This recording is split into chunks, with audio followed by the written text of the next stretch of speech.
여러분 안녕하세요. 안전한 남자입니다.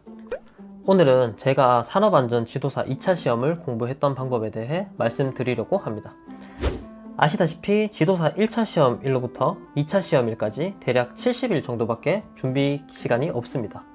절대 여유로운 시간은 아닙니다만 제 경험상 2차 시험을 합격하기에는 충분한 시간이라고 생각합니다. 보시다시피 저는 지도사 2차 시험을 총 4번 응시해서 3번 합격했고 2차 시험 준비 기간은 이런 식으로 3개월을 넘긴 적이 없습니다. 오늘 말씀드릴 저의 공부법은 이 방법이 정답이니까 무조건 따라하세요가 아니라 저는 이렇게 공부했으니까 참고하세요 정도입니다. 참고로 저는 올해도 같은 방식으로 전기 분야를 공부할 예정입니다. 지금부터 저의 2차 시험 공부 방법을 설명드리겠습니다. 첫째, 기출문제 풀이입니다. 그 중에서 먼저 시중에 교재가 있는 경우를 설명해 보겠습니다. 왼쪽 사진은 제가 제작한 2차 시험 교재이고 이런 식으로 먼저 시중에서 기출문제 해설집을 구합니다. 처음 2번 정도는 기출문제와 답을 단순히 확인하는 과정을 거칩니다. 왜냐하면 시험 출제 유형을 파악하기 위해서요. 그 이후에는 시험 칠 때까지 계속 반복해서 풉니다. 횟수를 따로 정해놓진 않고요. 대략 10회 정도 해독합니다. 시험이 임박했을 때는 기출문제가 주어지는 순간 바로 답을 머리에 떠올려서 답안지에 적을 수 있을 정도로 계속 반복 연습하는 거죠. 그런데 시중에 지도사 2차 시험 교재가 없는 경우도 있습니다. 실제로 제가 2020년 건설 분야 2차 시험을 준비할 당시에는 시중에 마땅한 구입할 수 있는 교재가 없었습니다. 그래서 저는 이런 식으로 큐넷에 있는 기출문제를 모아서 구글 안전보건공단의 코샤 가이드 그리고 고용노동부 고시를 통해서 문제 해설을 직접 만들었습니다. 그 이후에는 앞선 방법과 똑같습니다. 시험 출제 유형을 파악하는 과정을 거치고요. 시험 칠 때까지 기출문제를 계속 반복해서 풀었습니다. 그런데 기출문제를 왜 공부하는지에 대한 질문이 생각보다 많아서 답변을 드리면 먼저 기출문제는 시험 범위를 산출하는 가장 효율적인 방법입니다. 내가 어떤 것을 공부해야 되고 어떤 것을 버려야 하는지 판단할 수 있게 해줍니다. 실제 기출문제를 통해 가지고 예시를 들어보면 이 문제는 2021년 기계 분야 2차 시험에 출제된 문제입니다. 항타기, 항발기에 관한 문제네요. 그리고 다음 해 2022년 기계 분야 2차 시험에 출제된 문제입니다. 보시다시피 항타기, 항발기에 관한 문제가 2년 연속해서 출제되었습니다. 이처럼 기출문제는 시험 범위를 산출하는데 가장 큰 역할을 합니다. 그리고 비슷한 내용이지만 기출문제가 똑같거나 유사하게 재출제되는 경우가 있습니다. 이것도 실제 기출문제를 통해서 예시를 들어보면 이 문제는 2013년 기계 분야 2차 시험에 출제된 기계의 위험점 관련 문제이고 이 문제도 마찬가지로 2021년 기계 분야 2차 시험에 출제된 기계의 위험점 관련 문제입니다. 사실상 동일한 문제가 또 출제된 거죠. 이 정도면 기출문제가 왜 중요한지 이해하셨을 거라고 생각합니다. 다시 공부 방법으로 넘어가겠습니다. 두 번째, 기술사 기출문제로 범위 확장하기입니다. 기술사 1차 시험 기출문제랑 지도사 2차 시험 기출문제는 그 내용이 유사한 경우가 상당히 많습니다. 아예 똑같이 출제되는 경우도 있고요. 그래서 저는 항상 지도사 기출문제가 숙달된 후에 기술사 1차 기출문제를 활용합니다. 구체적인 방법은 먼저 지도사 기출문제를 3회독 정도 하고 나서 기술사 기출문제 중에 지도사에 출제될 만한 예상 문제를 선별합니다. 그렇게 선별한 문제의 해설을 구글, 코샤 가이드, 고용노동부 고시를 통해서 직접 만들거나 시중에 판매하는 기술사 서브 노트를 활용하기도 합니다. 이후에는 시험일까지 선별한 문제들을 계속해서 공부하고 문제 선별 범위를 늘려가는 것을 반복합니다. 자, 그러면 예상 문제 선별은 어떻게 하느냐는 질문이 있을 것 같아서 화공 분야를 예시로 들어서 한번 설명해 보겠습니다. 왼쪽은 지도사 2차 시험 범위고요. 오른쪽은 얼마 전 치러진 제132회 화공안전 기술사 3교시 문제입니다. 그래서 제가 문제를 선별하는 과정을 한번 설명해 보겠습니다. 자, 여기서부터는 자막을 잠깐 끄고 제가 설명을 드리겠습니다. 실제 설명하듯이 설명을 할 거라서 자막을 붙이면 너무 번잡해질 것 같아가지고 자, 오른쪽 1번부터 6번까지 문제가 있는데 여기서 제가 문제를 어떻게 선별할지 제 나름대로 기준을 가지고 한번 설명을 해볼게요. 1번, 유해화학물질 취급시설에 대한 화학사고 예방관리계획서 작성 시 어쩌고 저쩌고인데, 화학사고 예방관리계획서가 산업안전보건법에 없습니다. 요거는 이제 화학물질관리법이라고 다른 법에서 적용되는 이제 내용인데, 그래서 저는 이 1번을 들고 가지 않습니다.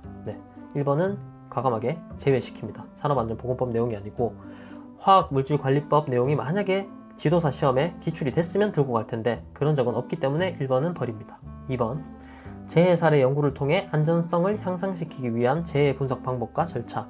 자, 요 내용도 들고 가지 않습니다. 왜냐면 화공 분야 특정 내용이 아니고 산업안전 분야의 일반적인 이론 내용이기 때문에 저는 2번 들고 가지 않습니다.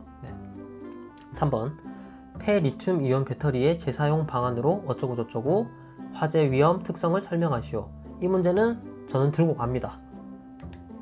왜냐면 왼쪽에 유해 위험 물질 화재 폭발 방지론 이런 내용이 있기 때문에 조금 애매하긴 하지만 그래도 저는 이 문제는 들고 갈 것 같습니다. 4번, 사업장 위험성 평가에 관한 지침 어쩌고저쩌고. 자, 무조건 들고 갑니다. 왜냐면 왼쪽에 위험성 평가 관련이 화공 안전 분야에는 시험 범위로 직접 적혀 있고요. 그리고 실제 기출 문제에서 여러 번 위험성 평가 관련 문제가 나왔기 때문에 4번은 무조건 들고 갑니다. 5번, 금속 부식과 관련된 아래의 물음에 답하시오. 철의 부식을 화학 반응식으로 나타내시오. 그리고 공식, 입계 부식, 침식 부식 이런 거를 설명하시오. 자, 들고 갑니다. 왜냐면 왼쪽도 보시면 방식 기술 시험 범위에 있고요. 그리고 실제로 부식 방식 관련 내용이 지도사 2차 시험에 몇 번 출제됐습니다. 그래서 5번 들고 갑니다. 자, 6번, 스프링식 안전밸브 분출 압력 시험의 필요성과 유관에 의한 외관 검사 방법. 자, 요것도 조금 애매한데 들고 갑니다. 왜냐면 안전밸브, 우리 화공에서 가장 중요한 내용 중 하나고요. 기출문제에서 안전밸브 관련 내용이 몇 번 나왔었고, 시험 범위에도 크게 벗어나지 않는다고 판단해서 6번도 들고 갑니다. 자, 이런 식으로 그 기술사 시험 문제에서 지도사 시험 문제에 나올 만한 문제들을 선별해 가는 과정을 설명드렸습니다. 세 번째, 관련 분야 기준규칙과 특별교육 내용을 암기하기입니다. 이건 안전보건공단에서 만든 기준규칙 만화책입니다. 지도사 공부하는 사람의 필수 교재죠. 산업안전보건공단 홈페이지에서 무료로 다운로드 받으실 수 있으니 참고하시고요. 저는 공부했던 분야마다 해당되는 내용의 기준규칙을 전부 암기했습니다. 건설 분야를 공부할 때로 예시 들면 이런 식으로 시스템 비계 내용이 출제될 수 있으니까 체크해놓고 계속 반복해서 봤습니다. 10번이고 20번이고 말이죠. 또 하나, 산업안전보건법 시행규칙 별표 5에 이런 식으로 39가지의 특별교육 내용들이 있습니다. 그래서 분야에 맞는 부분을 추려내가지고 마찬가지로 반복해서 계속 암기했습니다. 자, 제 공부 방법을 최대한 간단히 요약해서 다시 한번 정리하겠습니다. 첫째, 기출문제 풀이.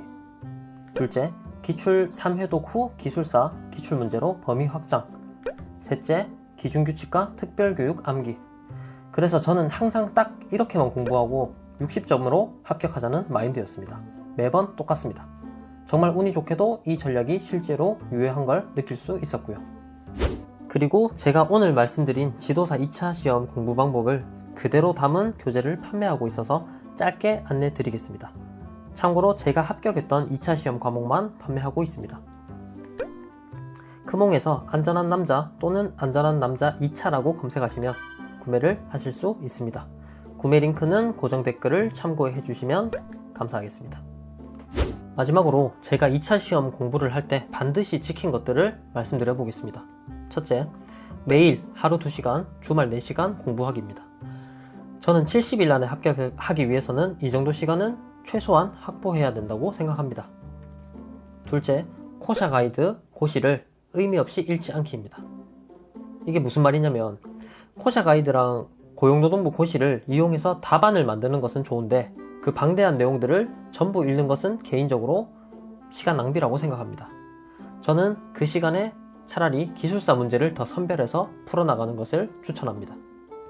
셋째, 이해가 안 되면 그냥 암기하기입니다. 공부를 하시다 보면 이해할 수 있는 내용은 무조건 이해하시는 것이 좋습니다. 그런데 저는 아무리 봐도 이해가 안 되는 것은 과감하게 이해를 포기하고 그냥 암기합니다. 이것이 시간 낭비를 줄이는 방법이고 일단 암기하고 나면 나중에 이해되는 경우도 많습니다. 다음 영상에서는 제가 실제로 지도사 2차 시험 답안을 작성한 복기 내용과 획득한 점수를 같이 보시면서 구체적인 2차 시험 답안 작성 방법에 대해 알려드리도록 하겠습니다. 다음 영상을 일찍 보고 싶으시다면 구독과 좋아요 부탁드립니다. 지금까지 안전한 남자였습니다. 오늘도 안전한 하루 보내세요. 감사합니다.